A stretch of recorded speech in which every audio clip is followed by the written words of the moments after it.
Sull'acquisto di vaccini è tornato a parlare il presidente Zaia, auspica l'inchiesta del NAS faccia chiarezza su tutta la vicenda. NAS di Treviso che oggi hanno incontrato il direttore della sanità veneta Flor.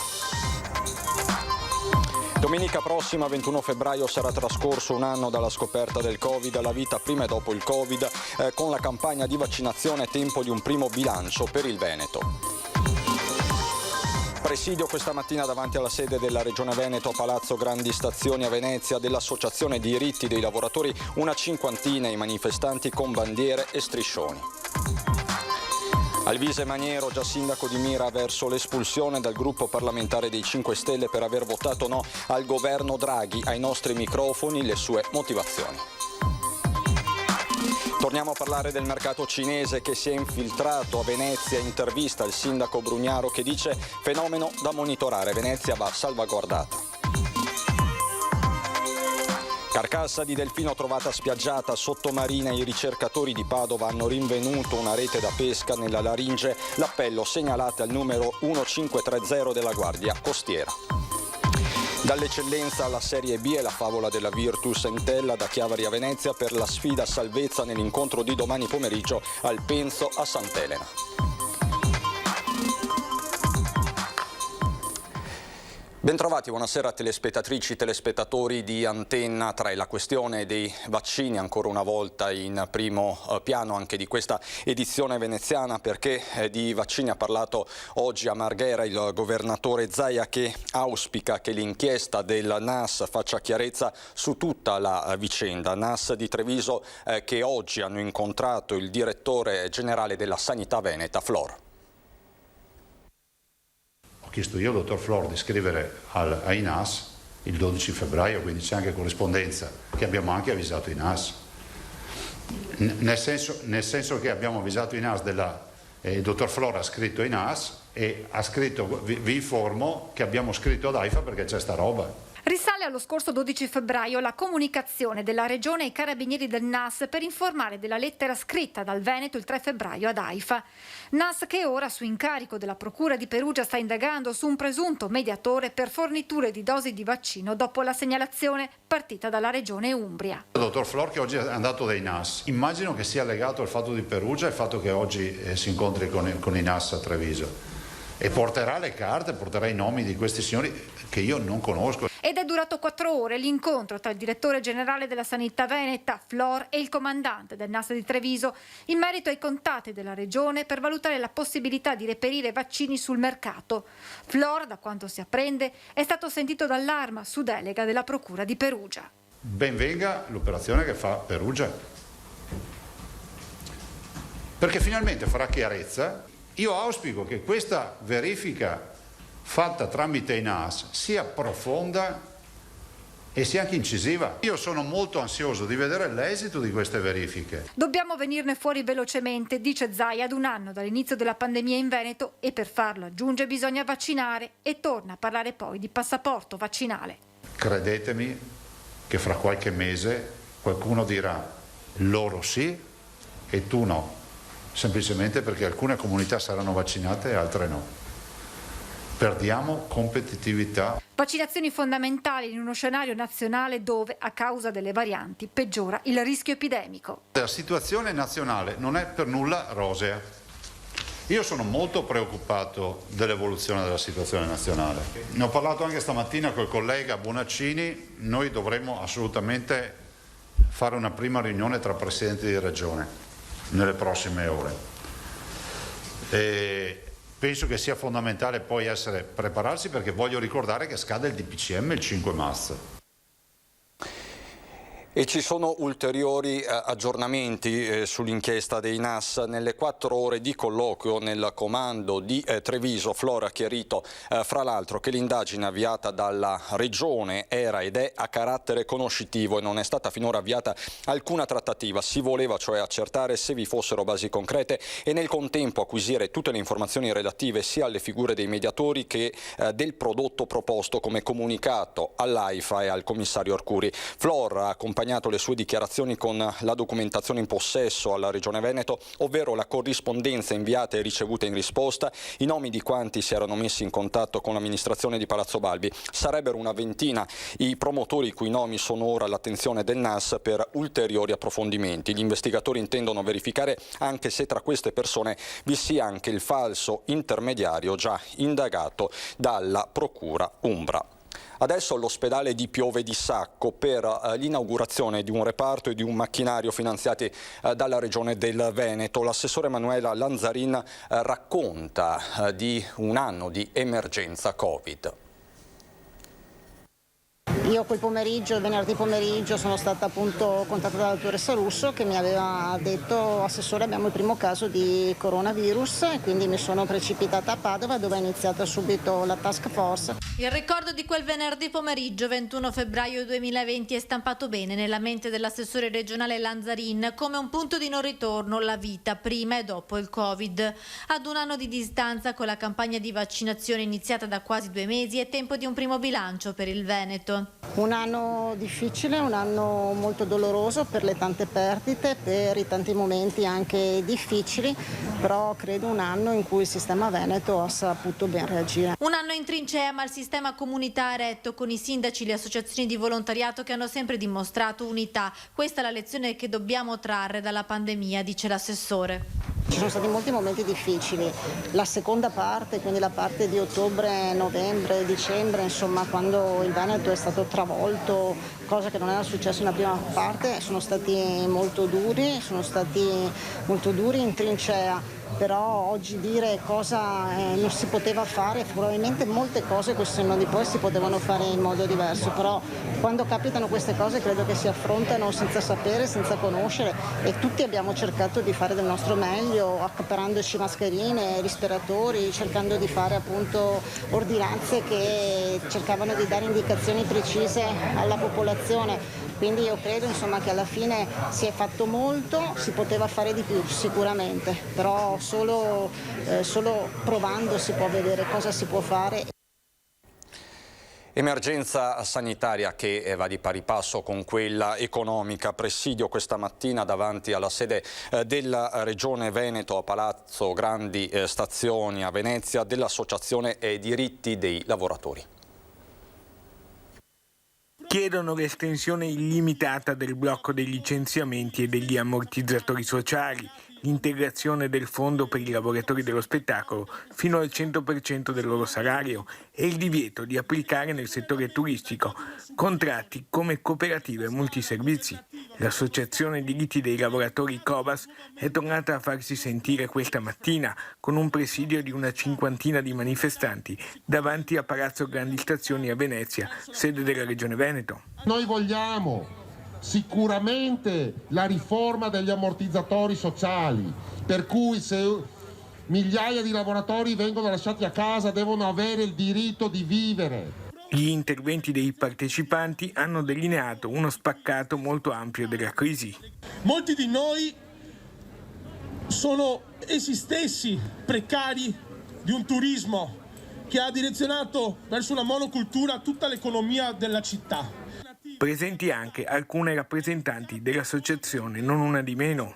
Ci siamo un po' rotti di pagare noi il prezzo di chi alla fine si arricchisce, perché anche quando lavoriamo a pieno regime non è che qua ci sono persone che in tasca poi alla fine del mese hanno migliaia di euro, so persone che alla fine del mese ce n'hanno 800, 900, 1000 se va bene, quando sono a pieno regime di lavoro. Un'apertura della regione alla fine è arrivata, ricevendo una rappresentanza dei manifestanti. Rispetto all'altra volta in cui ci avevano semplicemente detto che loro non potevano fare niente, questa volta diciamo che almeno hanno detto che sì, effettivamente abbiamo ragione, perché questa è una situazione insostenibile. Chiaramente ci hanno opposto sempre il problema che la regione non ha soldi, che bisognerebbe fare dei cambiamenti normativi. C'è poi la politica, la crisi del Movimento 5 Stelle con lo strappo interno dopo il sì al governo Draghi, una mossa che provoca uno strappo, dicevamo, insanabile. Ecco perché Alvise Maniero e Arianna Spessotto hanno votato no.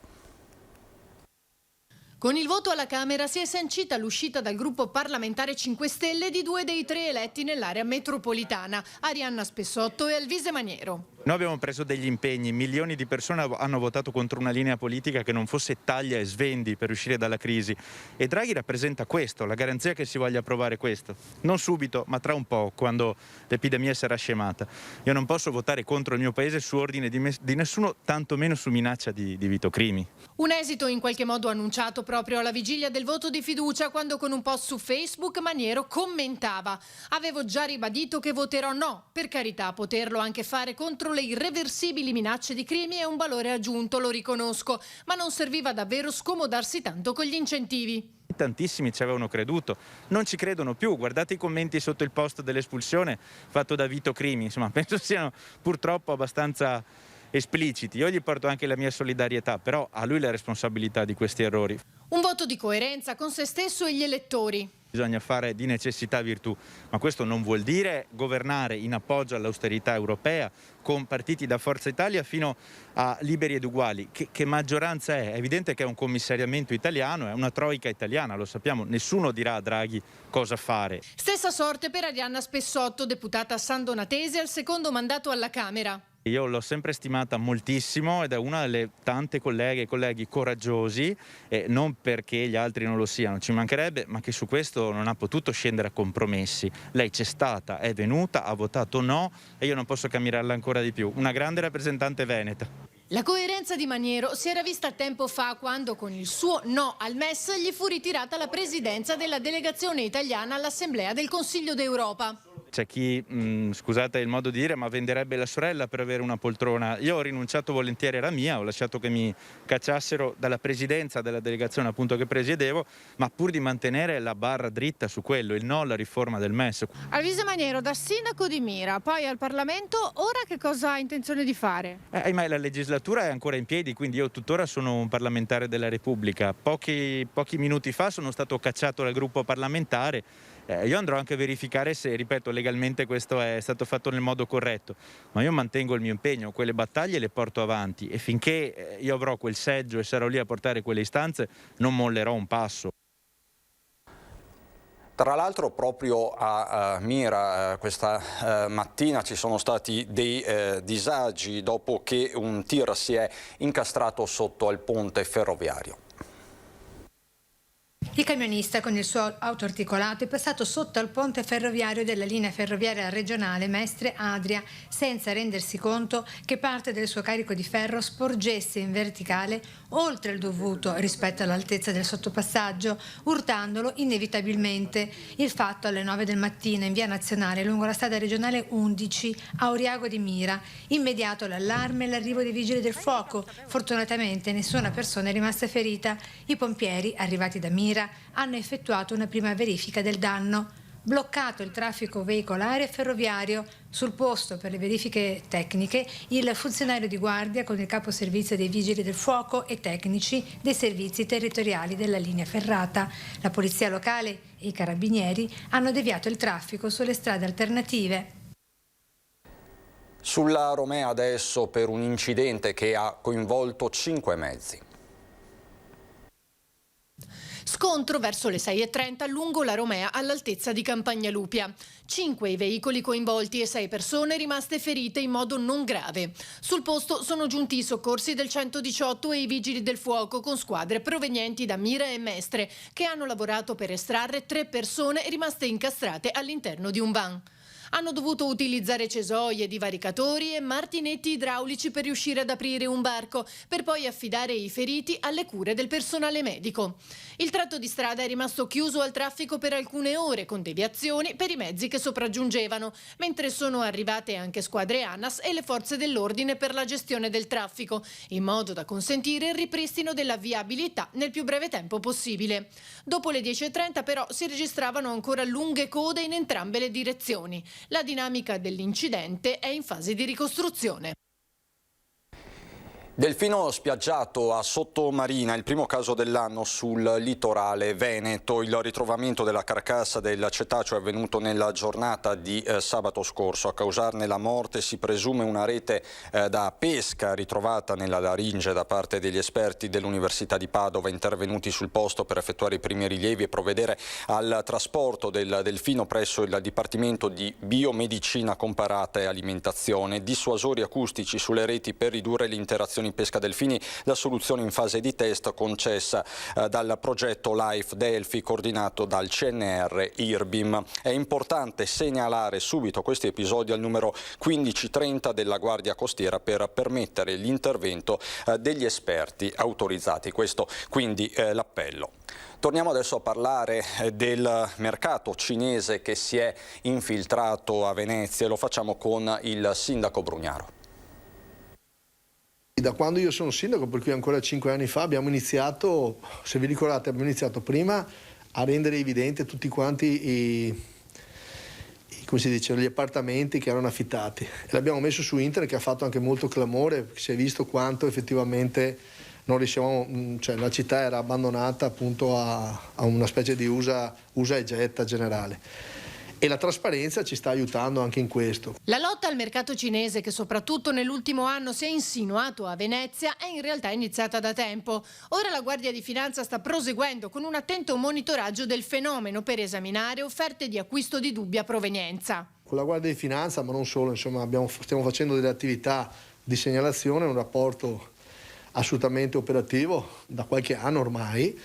E c'è questa indagine più generale a livello nazionale su capire se ci sono delle infiltrazioni economiche sui luoghi cosiddetti sensibili del commercio nazionale, perché qui a Venezia ci giochiamo la credibilità, ripeto, nazionale. Allora è difficile pensare che ci sia una logica economica quando qualcuno affitta un locale che costa più di quello che può incassare o più di quello che può guadagnare, per non parlare poi delle evasioni fiscali, la non dichiarazione dei redditi, la chiusura e apertura delle aziende, eccetera. E con i comandanti della Guardia di Finanza stiamo lavorando ovviamente riservatamente da qualche anno e continueremo a farlo. Venezia va preservata. Questa è una città nostra e vogliamo tenercela, le regole vogliamo darle noi, però ci vuole rispetto alla legge e anche molto silenzio, poi le cose vengono fuori. Le risolviamo senza nessun pregiudizio, ma semplicemente applicando la legge. Scippi, violenze e furti, individuati componenti di una baby gang che ha terrorizzato per settimane il Piovese, tra loro anche un ragazzino veneziano. Giovanissimi e pronti a tutto pur di mettere a segno le loro scorribande. Nelle ultime 2 settimane hanno imperversato nella zona del Piovese compiendo furti e scippi all'interno di luoghi di culto. I carabinieri hanno sgominato una baby gang composta da un 16enne moldavo residente a Campolongo Maggiore e un 15enne di Piove di Stacco. L'indagine è iniziata il 5 febbraio con la denuncia dopo un furto ai danni di una 48enne piovese nei pressi del santuario della Madonna delle Grazie, a cui 2 ragazzini a bordo di uno scooter hanno strappato la borsa. Pochi giorni dopo, nella stessa zona, hanno scippato una 57enne e anche una badante moldava pedinata, derubata e fatta cadere a terra. La donna ha riportato gravi fratture alla testa. Dopo giorni di ricerche e grazie alle telecamere di videosorveglianza, i carabinieri hanno rintracciato lo scooter grigio usato dai 2 minorenni per commettere i reati. I 2 sono stati identificati e durante le perquisizioni sono stati trovati caschi, documenti e telefoni cellulari delle vittime e anche una replica soft air di una pistola Glock alla quale era stata tolto il tappo rosso. La baby gang è ritenuta responsabile anche di 2 furti commessi nella chiesa parrocchiale di Sant'Anna e nel santuario della Madonna delle Grazie, avvenuti sempre a febbraio. I 2 minorenni sono stati denunciati. Parliamo adesso di sport. La Virtus Entella è un esempio unico nel panorama calcistico italiano, dall'eccellenza al calcio professionistico in Serie B. Domani pomeriggio sabato sfida decisiva per la salvezza contro il Venezia.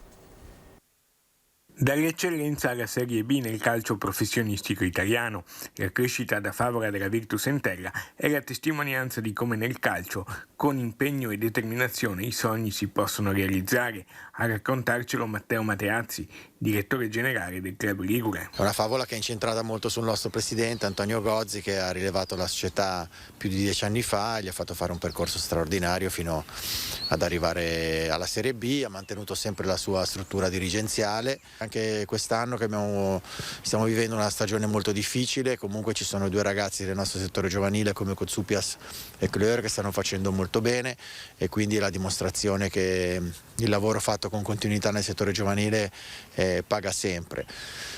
Uno degli altri elementi che ci hanno sempre contraddistinto è sempre quello stato della compattezza nei momenti di difficoltà. Stamattina la squadra di mister Vincenzo Vivarini si è allenata al Lido. Sabato, calcio d'inizio alle ore 14, la partita contro il Venezia al Pierluigi Penso di Sant'Elena. Sfida già decisiva per il club di Chiavari. È una partita decisiva perché veniamo da una serie di sconfitte molto importanti, non sono arrivati punti, però non possiamo più aspettare. Se vogliamo riagganciarci al treno della salvezza dobbiamo fare dei risultati importanti. Ovviamente Venezia è la partita peggiore, abbiamo fatto a Venezia delle buone partite, delle grandi vittorie e anche delle sconfitte. Sicuramente la vittoria più bella è stata quella della prima promozione in Serie C, vincemmo 2-0 se non sbaglio con gol di Marchi e Moreo.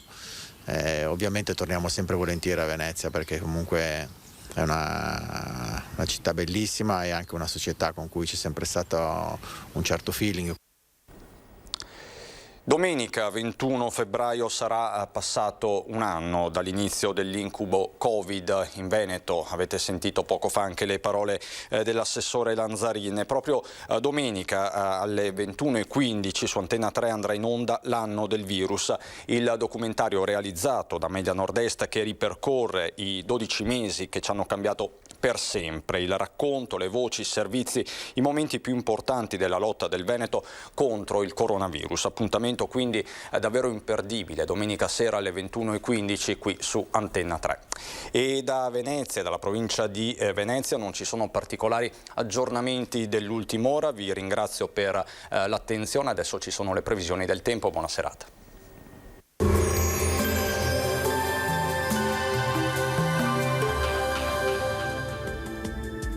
Bentrovati al meteo.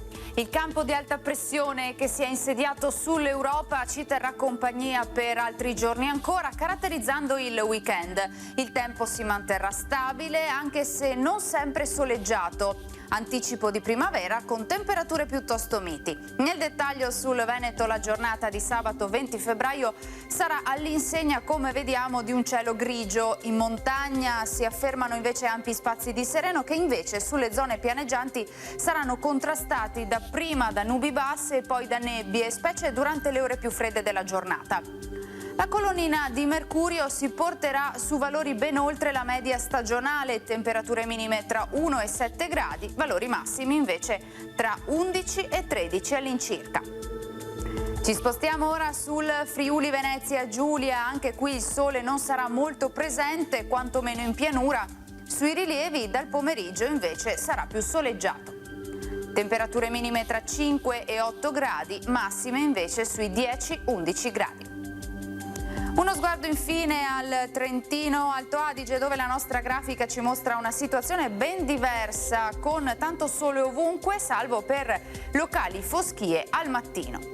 Temperature minime intorno a 1-3 gradi, massime sui 10 all'incirca. Dal meteo di Antenna 3 per ora è tutto, grazie per l'attenzione, arrivederci al prossimo aggiornamento.